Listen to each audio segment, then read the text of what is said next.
When you say the best stadium in non-league football, many spring to mind, but for me, this may just be the one. Welcome to Edgar Street, the home of Hereford Football Club. The ground was opened in the late 1800s and was initially used for athletics, as you can tell by the curvature of the stands behind the goals. You can imagine people doing laps of what is now the football pitch. It's a ground packed with so much character, tradition and charm. Upon their formation in 1924, Hereford United took over the ground and it's been used for football ever since. Unfortunately though, despite being a conference and EFL staple club, the Bulls faced dissolution in 2014 with debts totalling around £1.3 million. The current club, Hereford FC, was formed as a Phoenix team that same year and soon took over Edgar Street. They currently compete in the National League South.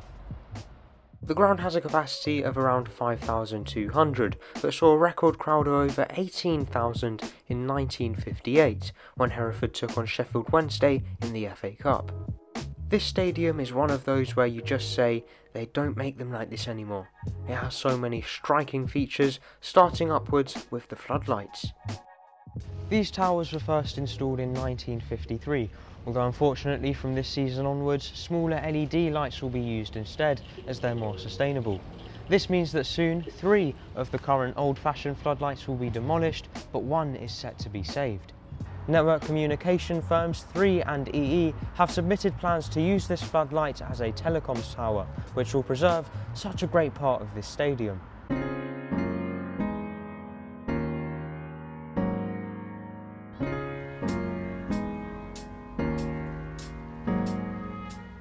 This is the Merton stand, opened in 1968, and is the ground's main stand. It houses facilities like the tunnel, dugouts and dressing rooms. Opposite though, you've got this, the Len Weston stand, which may be the ground's most unique. It's named after the club's former president and downstairs has loads of terracing.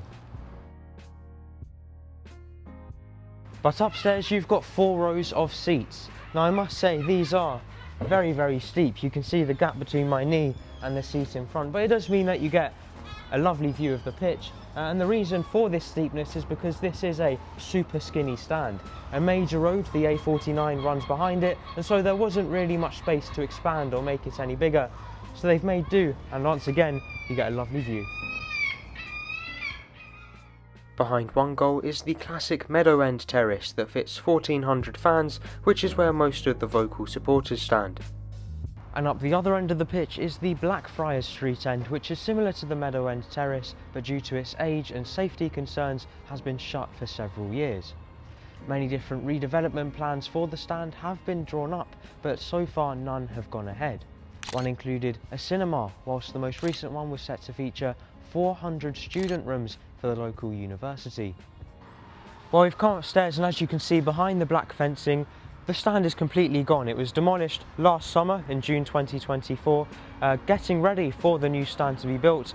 However, this summer, the council pulled the funding for that plan, despite spending around £250,000 on it already, because it was going to cost in total around £18 million, and this was money that the council felt they would never get back. And so, for now, it's looking like this, and the club's not really sure what's going to happen with this new terrace next.